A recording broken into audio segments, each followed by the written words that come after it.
इस समय हम खड़े हैं पुआया के नवीन मंडी परिसर में, जहां भारतीय किसान यूनियन टिकैत गुट के कार्यकर्ता पिछले लगभग 15 दिनों से धरने पर बैठे हुए हैं। उनकी कुछ मांगे हैं।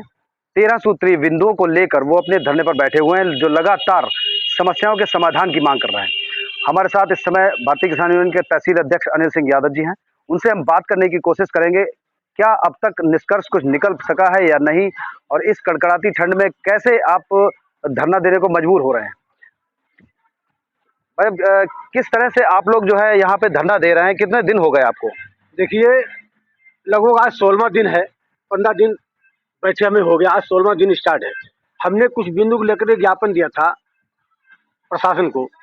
उस बिंदु पर हमारा कोई आज तक किसी प्रकार का कार्य नहीं हुआ, केवल आश्वासन मिलता है। और मैंने कहा था कि आश्वासन से काम नहीं चलेगा। जो मेरे जायज काम आपके स्तर के हैं माननीय एसडीएम महोदय, वो करा दो, और प्रशासन और राज्य सरकार स्तर के हैं, वो आपको चिट्ठी भेज दो।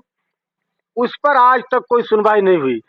अभी 3 दिन पहले हमारे एक किसान कार्यकर्ता की इतनी हालत बिगड़ गई थी, हम लोग रात भर जागते रहे। हो सकता हम कहीं उम्र भी ज़्यादा थी, हो सकता कहीं रात में कुछ गड़बड़ न हो जाए। हाल हम घबरा गए। फिर उनके परिवार को, लड़की दमाद को बुलाया, उनको ट्रीटमेंट करके फिर आप ही द्वारा लोगों को, प्रशासन को पता लगा, तो वो रात में तहसीलदार बोले, यार भाई हम गाड़ी भेज दें और उनको भिजवा दो। हमने नहीं, दवाई देके हम भिजवा दिया। आज वही किसान फिर बैठ गया के उसकी जमीन पर कब्जा है। उसका कहना यह है कि अगर हम घर पे मर रहे हैं तो इससे यही मरे, साला नाम तो अमर होगा। तो हमारा प्रशासन से मांग है कि हमारे जो बिंदु पर है वो कार्य करा दिया जाए, और हम ठंड की वजह से थोड़ा शांति बैठे हैं, नहीं तो हम 1-2 दिन में रणनीति बनाएंगे। ये सप्ताह राजीव चौराहे पे प्रदर्शन होगा, उसके शासन प्रशासन की जिम्मेदारी होगी। इस ठंड में अगर कुछ हो गया तो सिर्फ यहाँ के माननीय एसडीएम महोदय जिम्मेदार होंगे। तो अब तक शासन प्रशासन ने कोई भी सुध लेने की कोशिश नहीं की है? इतवार को आए थे, इतवार को हमारे मंडल उपाध्यक्ष बताएंगे।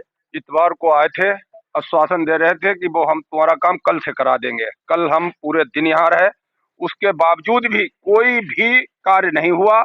लेखपाल भेज दिया। हमें ये बताओ, जब एक चक्रोड है उसको क्यों नहीं खाली करा रहे हैं?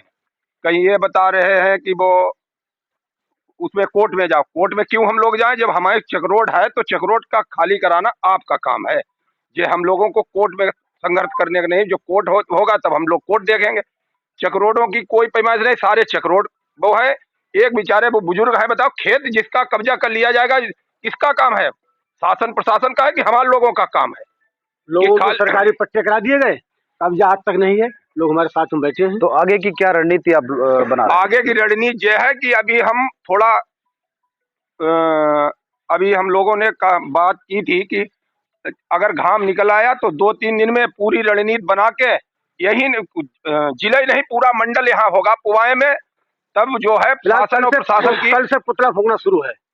कल से पुतला फूंकना? हाँ, कल से पुतला फूंकेंगे शासन और प्रशासन। और आप अपना कैमरा ऑन रखिए, दिखा दे व्यवस्था हो रही है पुतले की। देखिए, ये सब कपड़े आ गए हैं। अब ये पता नहीं कपड़े किसके हैं, तो किस अधिकारी का नाम लिखा जाएगा, ये सब तैयारी कर रहे हैं। देखिए, आप अपना कैमरा लाएं, ये सारी व्यवस्था हो रही है। इस पर जब लिखा जाएगा तब पता लगेगा इसमें कौन अधिकारी का नाम छपेगा। ये कल की तैयारी। जैसा कि आप साफ देख सकते हैं तस्वीरों में कि भारतीय किसान यूनियन की समस्याओं का समाधान नहीं हुआ, जिसके चलते पुतला दहन करने की तैयारी चल रही है। अधिकारी कौन होगा, ये भविष्य की सवाल है। कैमरामैन अश्विनी के साथ मैं रामानुज।